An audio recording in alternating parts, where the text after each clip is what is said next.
kutaa irraa kanaan immoo waa'ee dubbisaa ilaaluuf deemna. Reading kan jedhamu jechuudha. Maaliif jennaan Ingiliffa yookiin immoo afaanummaan fedheeyyuu Ingiliffas ta'ee afaan biraa iskiilota 4 qabaatu. Isaanis speaking skill, listening skill, reading skill, and writing skill kan jedhamudha jechuudha. Kana yeroo jennu speaking skill jechuun dandeettii dubbachuudha jechuudha. Listening skill immoo dandeettii dhaga'uudha. Namni tokko afaan san sirriitti dhaga'uu danda'u qaba. So dandeettii isaa san guddifachuu qaba jechuudha. Akkasuma ammas writing skill kan jennuun dandeettii waa barreessuuti. So afaan tokko baruudhaaf barreeffama afaan saniitis sirriitti baruu qabna. Kan xumuraa reading skill kan jennuun kanarra irratti xiyyeeffatuu deemnu dandeettii waa dubbisuudha jechuudha. So afaan tokko beekuudhaaf namni dandeettii 4 kana qabaatu qaba jechuudha. So kana booda kutaalee adda addaatiin waa'ee reading skill yookiin immoo dandeettii dubbisuu keenya kan dabalachaa deemnu ta'a jechuudha yookiin immoo kan barachaa deemnu ta'a. Dandeettii waa dubbisuu kana immoo argachuudhaaf maal nu barbaachisa? Barreeffamoota adda addaa dubbisuu fi akkamitti jechoonni barreeffama san keessa jiran dubbatu kan jedhu beekuu qabna. Akkuma beektan Ingiliffaan immoo jechootni barraa'ee fi akkaataan itti dubbifaman wal adda. Kun immoo maaliif ta'e kan jedhu takka takkaan barumsa yookiin immoo barannoo adda addaa fudhachuudhaan kan ilaallu ta'a. So akka kutaa jalqabaa reading irraan tanaatitti kan ilaallu barreeffama yookiin immoo tekstii gabaabaa tokko. So barreeffama kana yeroo 3 waliin dubbifna. Yeroo jalqabaa suuta dubbifna. Yeroo lammaffaa dafnee dubbisna. Sadaffaa irratti immoo hiikaa isaa wajji ilaalaa deemna jechuudha. Xumura irratti immoo jechoota barreeffama san keessaa arganne hima gaggabaabaa itti ijaaruudhaan kutaan irraa kan xumuramu ta'a. So hamma xumura viidiyoo kanaa nu faana turtan waan baay'ee waliin baranna jennee abdanna. Waanuma hundaafuu suduudhaan gara barumsichaa seennu. So topiikni yookiin immoo mata dureen paragraafii yookiin immoo barreeffama as taa'u kana maal jedha? The boy and the apple tree jedha. Kutaa tokkoffaa goonee ilaalla. So steppiin jalqabaa akkuma reefu isinitti hime barreeffama kana suuta waliin kan dubbisnu ta'a jechuudha. Isin immoo gara keessaniin viidiyoo kana jidduun dhaabaadha. Barreeffama kana naa wajjin yoo dubbistan irra bareedaa ta'a jechuudha. So achumaanuu yeroo iddoolee kana geenyu iddoolee mallattoon akkana koomaan kun jiruu fi full stop kan jedhamu kun jiru akkamitti akka dubbisnu irra tarramoo walitti dhaabnee dubbisnaas kan jedhu achumaanuu realize godha yookiin immoo hubachaa deemaa isiniin jedha. So dubbisuu haa eegallu. A long time ago there was a huge apple tree. A little boy loved to come and play around it every day. He climbed to the treetop, ate the apples, and took a nap under the shadow. He loved the tree, and the tree loved to play with him. Time went by. The little boy had grown up, and he no longer played around the tree every day. So amma steppi lama farra dafne dubbisnaa jechuudha. A long time ago, there was a huge apple tree. A little boy loved to come and play around it every day. He climbed to the treetop, ate the apples, and took a nap under the shadow. He loved the tree, and the tree loved to play with him. The time went by. The little boy had grown up, and he no longer played around the tree every day. So, steppiin sadaffaadha. Hiikaan jechoota kana maali kan jedhu ilaallaa akka walii galatti jechoota diddiimaadhaan barreeffame kan irratti immoo kan xiyyeeffannu ta'a. So akka jalqabarratti a long time ago jedha.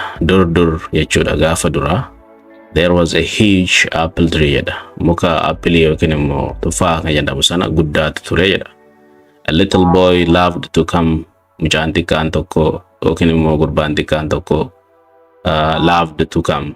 Ni jaalata ture dhufu eessa and play around it. Dhufeeti bira taphatu jaalata jechuudha muka kana bira. Every day guyyu. He climbed to the treetop jedha. Gubbaa baha jechuu climb jechuun ol baha to the treetop. Fiixee yookiin immoo tarafa muka gubbaa baha jechuudha. Sammuuda maal godha? Ate the apples jedha. firiilee yookiin immoo firii muka kanaa kan apples jennuun kana yookiin immoo kan tuffaa jedhamu kana in nyaataa jedha. And jedha san booda took a nap, hirriba xinnoo rafa jechuudha. Nap jechuun hirriba gabaabaa jechuudha. Under the shadow, gaaddisa jalatti jechuudha. Gaaddisa muka kanaa jalatti jechuudha. He loved the tree, he loved the tree, inni mukicha jaalatee jira jedha. Ni jaalata jechuudha. Mukicha in jaalate. And the tree loved, mukichinis ni jaalate, to play with him, isa wajji taphachuu jaalate jechuudha. Time went by, yeroonis ni deemte jedha. The little boy had grown up, mucaa xiqqaa kan ture yookiin mucaa xinnoo kan ture in guddate jedha. Grown up, guddateera. And he no longer played, tana booddee achi dhufee hin taphatu jedha. Taphachuu in dhiise jechuudha. Around the tree, naannoo mukichaa sana jechuudha. Every day, guyyuu akka gaafa duraa sana dhufee taphachuu hin dhaabee jechuudha. So amma immoo vocabulary yookiin immoo jechoota tekstii keessaa ilaalle tokko tokkoon kan ilaallu ta'a jechuudha. Summarize gochuudhaaf. Inni jalqabaa huge jennee dubbifna, guddaa jechuudha. Every day ka jedhu guyyuu jechuudha. Climb jechuun ol ba'uu jechuudha. Climb jennee biin dubbifnu, biin silentedha asirratti. Maaliif kan jennu yoo ta'e jechootaatu jira kanneen hin dubbifamne silentii kan ta'an hin jiraatu. Maaliif akka ta'an kutaalee biraa keessatti kan ilaallu ta'a. So climb jedha. Climbed jennee dubbifnu, climbed ol ba'uu jechuudha. Muka tokko irratti yookiin immoo gaara haa ta'u wanta oloo nama baasu tokko irratti ol ba'uu jechuudha. Climb jechuun asirratti ed yootti dabalee wanta darbe agarsiisa jechuudha. Ol baheera jechuudha. Nap ka jedhu silaallee turre hirriba xiqqaa jechuudha. Hirriba kaanii miti, hirriba daqiiqaa 10 ta'e 15 hirriba yeroo gabaabaaf mataa lafa kaayan jechuudha. Kan biraa shadow jedha. Gaaddisa yookiin immoo gaaddiddus ni ta'a. Grown up kan jedhu guddate asirratti. Grow up jechuun guddachuu yoo ta'u, grown up yoo jedhu immoo guddateera jechuudha. Waan san darbeera jechuudha. No longer kan jedhu kana booda hin jiru yookiin kana booda miti jedha. Akka hima kana keessatti ilaalletti no longer, he no longer jedha asirratti. San booddee hin dhiise jechuudha. Dhufu. He no longer played around the tree every day. Guyyuu dhufee taphachuu hin dhiise jechuudha. Kana booddee jechuudha. Kana booda guyyuu dhufee taphachuu hin dhiise. So no longer jechuun san booda hin jiru yookiin kana booda hin hafe jechuudha. Kana booda. So itti fayyadamaa wajjin yeroo ilaallu ifa ta'a jechuudha. So amma steepiin itti aanu immoo jechoota kana kan paragraafii kana keessaa fudhanne yookiin immoo tekstii yookiin barreeffama kana keessaa fudhanne kana dhuunfaa keenyaan itti fayyadamne haa ilaallu jechuudha. Hima irraa ijaarre. So bifa kanaan afaan kan baratamu. So let us use huge in a sentence. Mee jecha huge jettu tana hima keessatti fayyadamne haa ilaallu. I made a huge mistake. I made a huge mistake jedha. Dogoggora guddaan dalage jechuu barbaanne akkas jenna jechuudha. New York is a huge city. New York is a huge city. New York magaalaa guddoodha jedha. This is huge. I can't carry it. This is huge. I can't carry it. Kuni guddaadha. Baachuu hin danda'u jechuu barbaadde jechuudha. Kun immoo wanta guddaa tokko laalte yoo sodaachise. This is huge. Kun guddaadha. I can't carry it. Ani baachuu hin danda'u jechuudha. Jechi lammaffaa kan ilaalu deemnu kan paragraafii keessaa fudhanne every day jedha. Every day jechuun guyyuu jennee ilaallee turre. Guyyaa wanta raawwatu yookiin guyyuu jechuudha hiikaan isaati. You can do it every day jedha. You can do it every day. Guyyuu gochuu dandeessaa jechuudha. Kaan hin danda'udha. Duun gochuudha. So you naati. It wanta san jechuudha. You can do it every day jechuun guyyuu gochuu dandeessa jechuudha. Fakkeenya inni ta'anu, these are our everyday activities.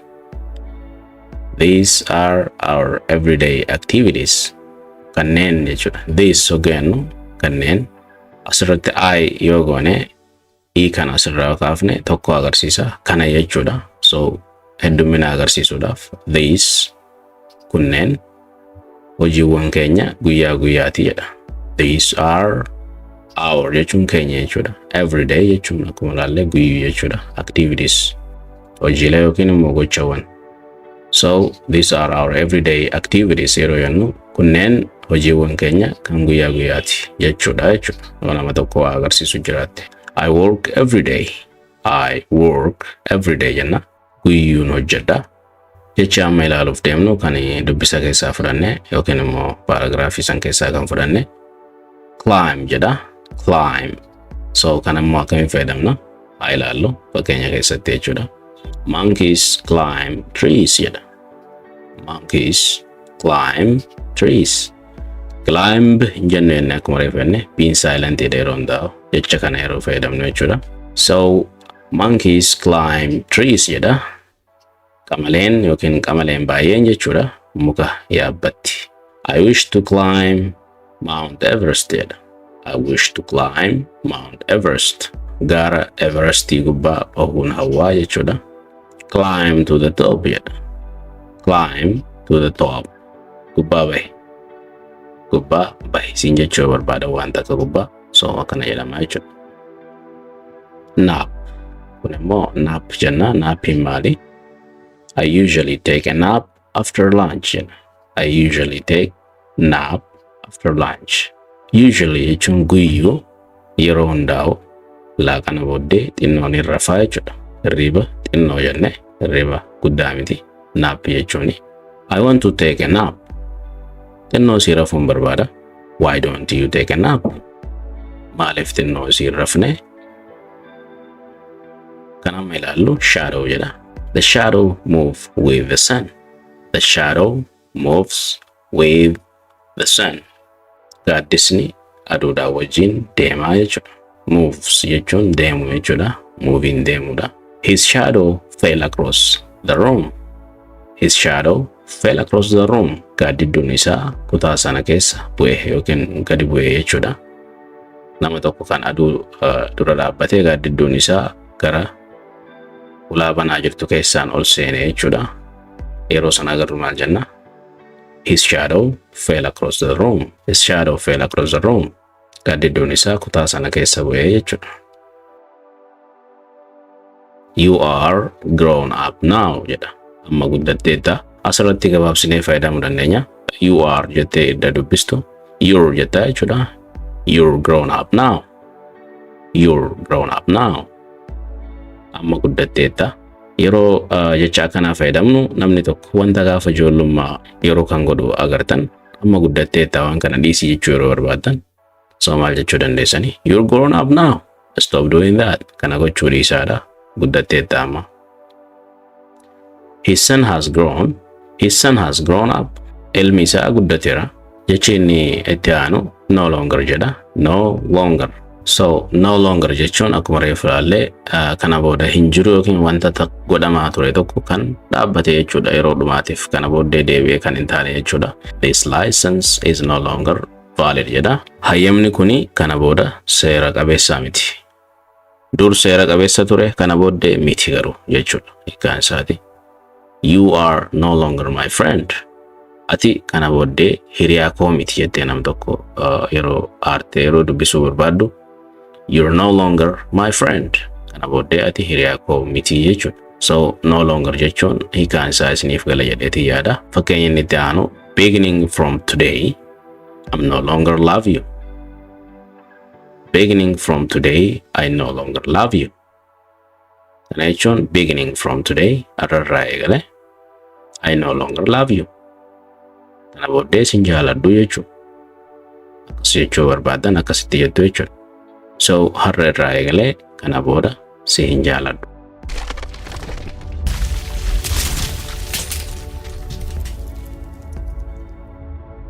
So akka kutaa tokkoffaa keessatti ilaalletti maal jedha? A long time ago jedha. Dur jechuudha gaafa dura.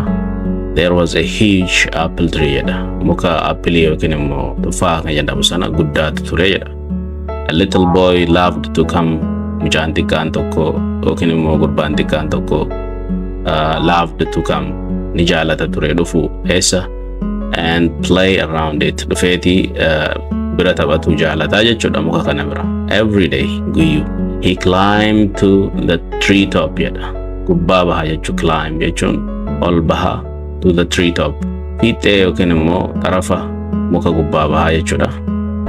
Sammuuda maal godha? Ate the apples jedha. Firiilee yookiin immoo firii muka kanaa kan apples jedhamuun kana yookiin immoo kan tuffaa jedhamu kana in nyaataa jedha. And jedha sammuuda took a nap. Hirriba xinnoo rafa jechuudha. Nap jechuun hirriba gabaabaa jechuudha. Under the shadow. Gaaddisa jalatti jechuudha. Gaaddisa muka kanaa jalatti jechuudha. He loved the tree. He loved the tree. Inni mukicha jaalatee jira jedha. Ni jaalata jechuudha. Mukicha in jaalate. And the tree loved. Mukichinis ni jaalate. To play with him. Isa hojii taphachuu jaalate jechuudha. Time went by. Yeroonis ni deemte jedha. The little boy had grown up. Mucaa xiqqaa kan ture yookiin mucaa xinnoo kan ture in guddate jedha. Grown up guddateera. And he no longer played. Tana booddee achi dhufee hin taphatu jedha. Taphachuu in dhiisee jechuudha. Around the tree. Naannoo mukichaa sana jechuudha. Every day. Guyyuu akka gaafa duraa sana dhufee taphachuu hin dhaabee jechuudha.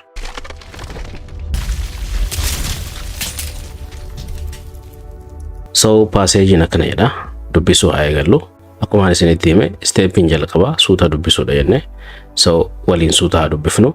One day the boy came back to the tree and he looked sad. Come and play with me, the tree asked the boy. I'm no longer a kid. I do not play around the trees anymore, the boy replied. I want the toys. I need money to buy them. Sorry, but I do not have money. But you can pick all my apples and sell them, so you will have money. So steepii lama farra dhufnee jirra. Steepii kanarratti saffisaan dubbisuu qabna jechuudha paragraafii kana. Are you ready? Qophooftanii na wajjin saffisaan dubbisuuf. Alright. One day the boy came back to the tree and looked sad. Come and play with me, the tree asked the boy. I'm no longer a kid. I do not play around the trees anymore, the boy replied. I want the toys. I need money to buy them. Sorry, but I do not have money. But you can pick all my apples and sell them, so you will have money. So asirratti hiikaa isaa isin himuudhaaf. One day the boy came back to the tree. Tura keessa jechuudha gaaf tokko mucichi in deebi'ee jedha gara mukichaa. And he looked sad. Haala gaddaa ta'een jechuudha. Haala gadda keessa jiruun mukichatti deebi'ee jechuudha muka appilii kanatti. Mukichi immoo maal jedheen? Come and play with me. Kootuutii na hojii taphadhu akkuma gaafa duraa sana jechuudha. The tree asked the boy jedha. Mukichi mucicha gaafatee jedha akka hojii taphatu jechuudha. Mucaan immoo maal deebiseefi? I'm no longer a kid. An kana booda daa'imaa miti yookiin immoo ijoollee miti jedheen. I do not play around the trees anymore. Kana booddee an hin taphadhu naannoo mukaa wajjin taphadhu jechuusaati. The boy replied. Mucaan akkas jedhee deebisee jedha. Mucichi deebisee maal jedhee? I want toys. Taphaan barbaada wantaan itti taphadhu waan ijoolleen taphattuun jechuudha. I need money to buy them. Maallaqa na barbaachisaa jechuudha isaan sanbituudhaaf wantoota tapha sanbitachuudhaaf jechuudha. Mukichi immoo maal deebiseefi? Sorry jedheen dhiifama garuu but I do not have money. Maallaqa hin qabu. But you can pick all my apples. Asirratti you can pick all gurrachuu dandeessa. All my apples muka firii kiyya kana gurrachuu dandeessa. And sell them gurgurachuu dandeessa jechuudha. Fudhattee gurrattee gurgurachuu dandeetta. So you will have money. Akka maallaqa harkattuuf maallaqa wanta san itti bitattu jechuudha. Okay, kana fakkaata. So walumaa gala jechoonni nuti paragraafii kana keessa arganne haaroonni maali?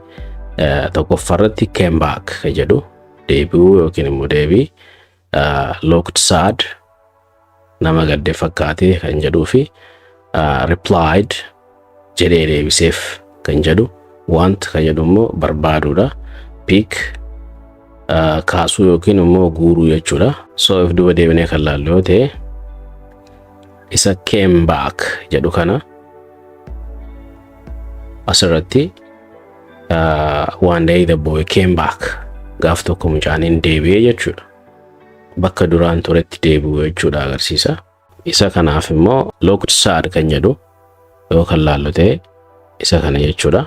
He looked sad jechuun nama gadde kan fakkaatu. Looked sad. You look great yoo sin jedhan amma. You look sad yoo sin jedhan nama gadde fakkaata jechuudha. So haala gaddaatiin deebi'ee jechuudha. Inni itti aanu replied jedha.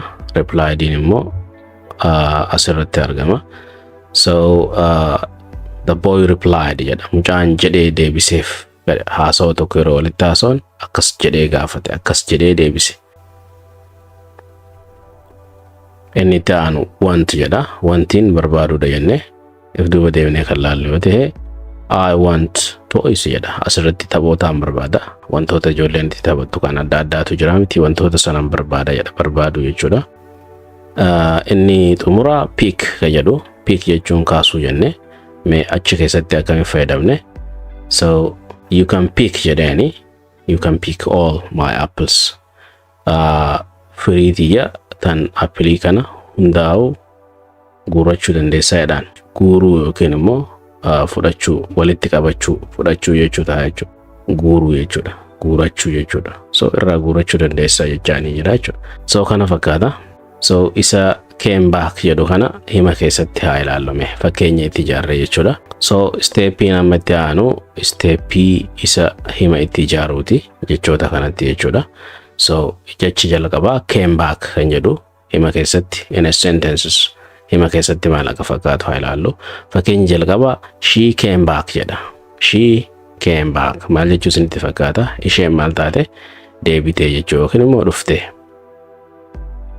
Okay? Deebitee dhufte.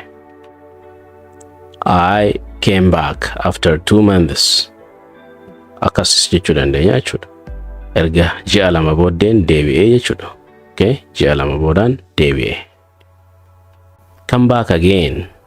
Come back again. Asirratti came osoo hin taane come jennaan. Come back again. Nam tokko akka dhufu ajajuu yoo barbaadde yookiin gaafachuu yoo barbaadde come back again. Deebii lammada. Deebii koottu jechuudha. Ammas deebi'ii jechuu dandeenya. Kun immoo maali? Why don't you come back? Why don't you come back? Maaliif hin deebine yookiin maaliif deebitee hin dhufne? Okay? Why don't you come back? Maaliif hin deebine? Jechi inni lammaffaa looked sad ka jedhu. Looked sad. Looked sad ka jedhu hima keessatti haa ilaallu. He looked sad. Inni nama maal ta'e fakkaata? Waan gadde fakkaata jechuudha. Isuma kan isin jijjiirtanii bakka hii jettu shii godhuudha. Isheen maal taate? Isheen nama gadde fakkaatti ta'a. Yoo bakka pronaawanii kana ammas they kan jedhu buuftan isaan gaddan jechuudhaaf they looked sad gootanii jechuudha. So akka feetan jijjiiruu dandeessan. Ati nama gadde fakkaate jechuudhaaf immoo bakkuma hii jettu kana you fiddanii galchitu. So you looked sad jechuun nama gadde fakkaata ati jechuu jirta jechuudha kallattii namichatti yeroo dubbattu. Fakkeenyi itti aanu akkuma reefu isin jedhe they looked sad. Isaan nama gadde fakkaatu. Kan itti aanu replied jedha. Replied fakkeenya jettu jecha replied jettu in a sentences himoota keessatti mee halaallu. I replied to her last week. I replied to her last week. Torbaan darbee deebii isheef deebiseera yookiin immoo deebii kanneefira jechuudha. Waan isin nagaafatte irratti deebisaa kanneefira. He replied in calm voice. He replied in calm voice. Asirratti jecha kana kalmi jenneen dubbifnu dogoggoraan kalmi jedhame yeroo dubbifamu hin dhagahama. Kan sirriidha calm jennaa jechuudha. L'n silent taati. So he replied in calm voice jennaa jechuudha. Sagalee tasgabbaadhaan yookiin immoo tasgabbaa'een deebii deebiseef jechuudha.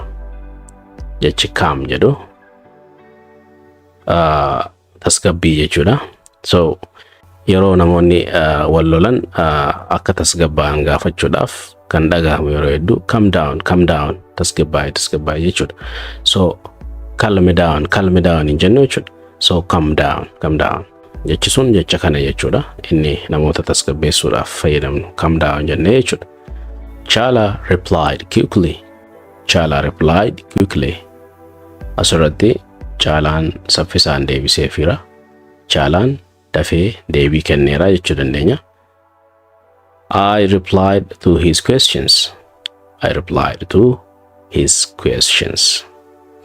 Asirratti question hin jennu isa kanasi. So questions jennaa jechuudha. Akkuma arginu kana.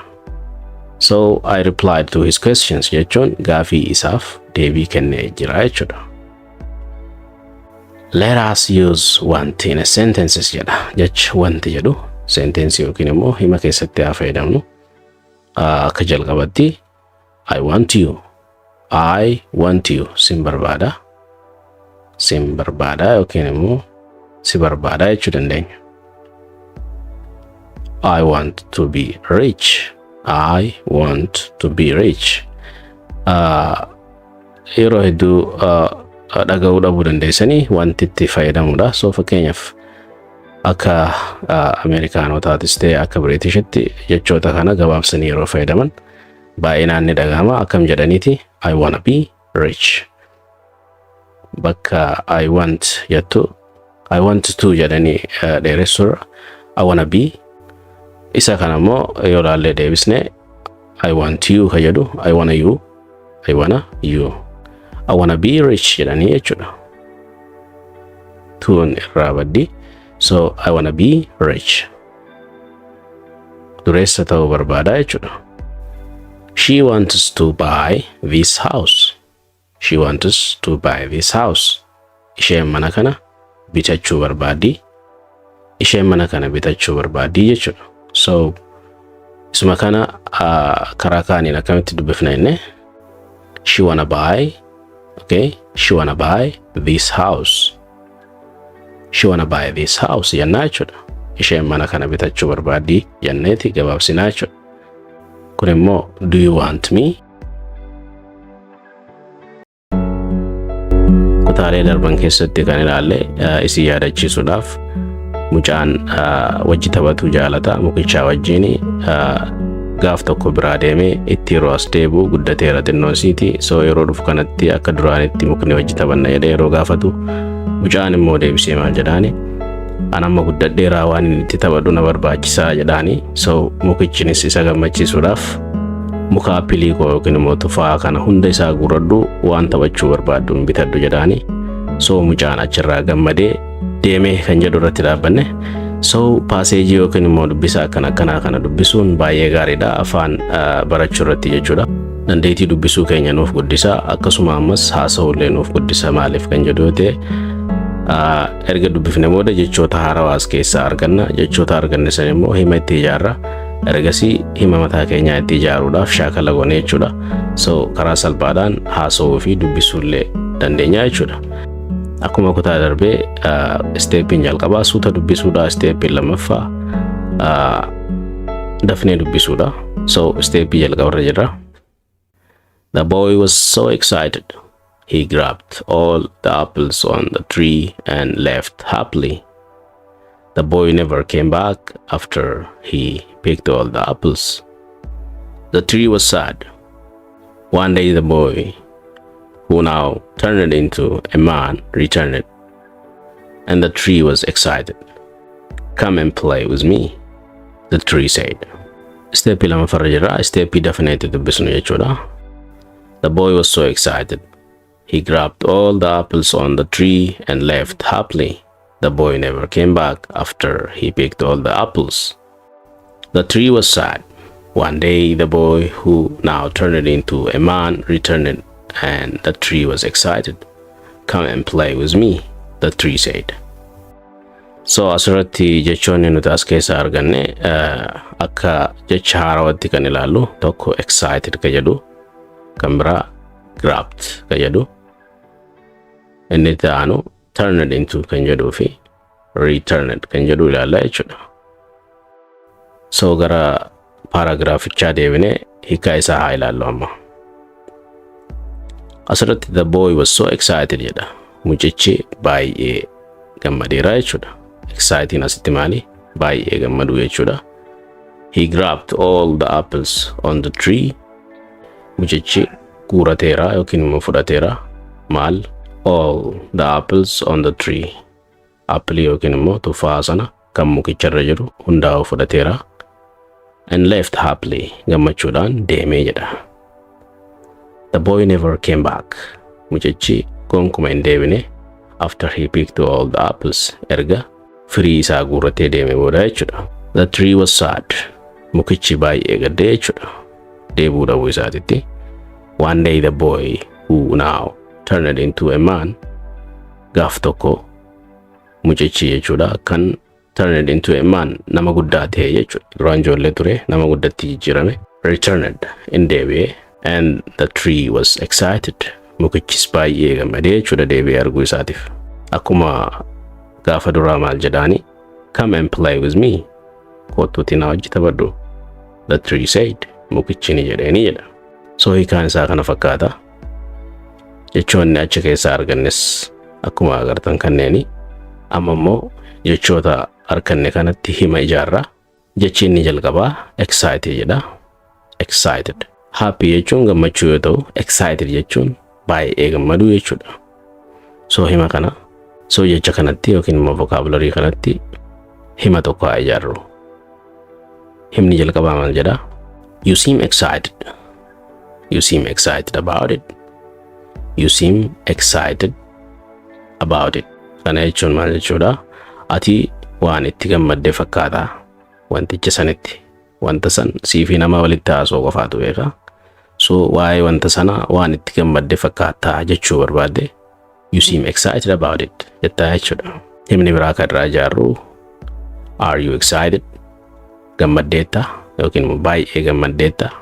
Jechi lammaffaa kan itti fayyadamuu deemnu grab kan jedhu. Grabbed gisee jenne ed yeroo itti daballu wanta darbee ta'a jechuudha. So grab kan jedhutti ed daballe grabbed jennaan jechuudha. Kana jechuun akka reefu laalletti fudhachuu yookiin immoo guurachuu ta'a jechuudha. Fakkeenya jalqabaa maal jedha? Let's go grab some lunch jedha. Let us shortii ta'e yookiin immoo ni gaabbate. Let us go grab some lunch jedha. Hiikaan isaa maali? Deemnee laaqana haa fudhannu. Okay? Deemnee laaqana haa fudhannu jechuudha. Asirratti graabiin maali? Fudhachuudha jechuudha. Lunchiin laaqana. Inni kun immoo let's grab sandwich before we go. Akkuma reefu let us grab a sandwich before we go jechuudha. Okay, dafnee yeroo jennu let's grab a sandwich before we go.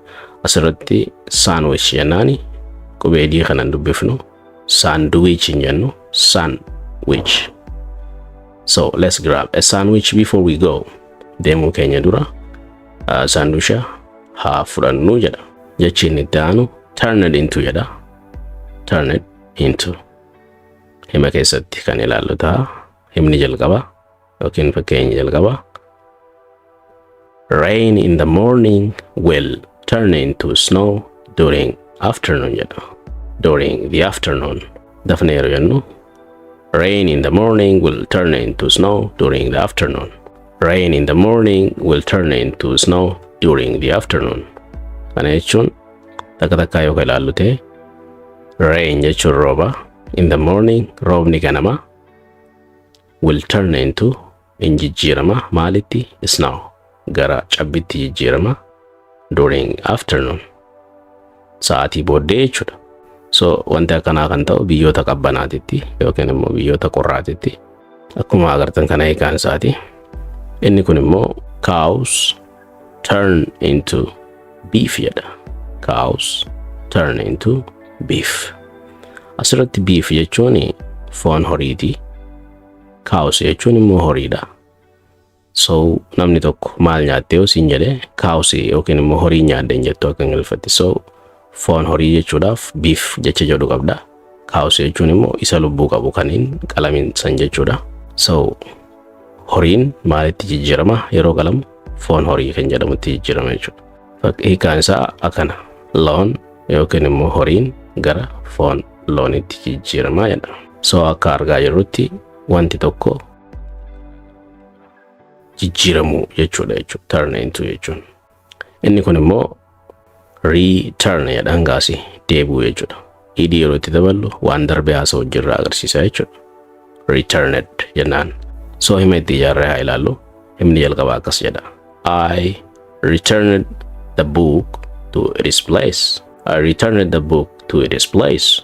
Kana jechuun I returned jechuun an deebiseera the book kitaabicha to its place.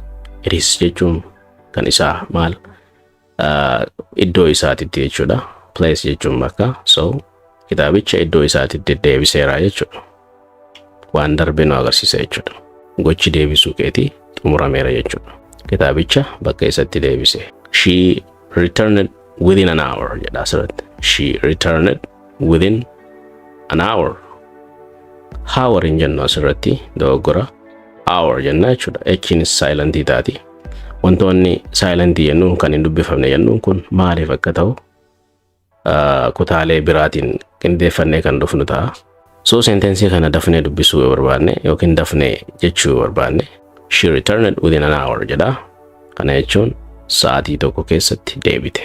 Iddoo deemterraa jechuudha. Isheen sa'aatii tokko keessatti deebite jechuudha. So barumsi keenya kan readingii yookiin immoo dubbisaa wal qabatu kanarraa isa kana fakkaata. Kutaatti aanu hanga walitti deebinutti yeroo gaarii isiniif haa ta'u. Bye bye for now.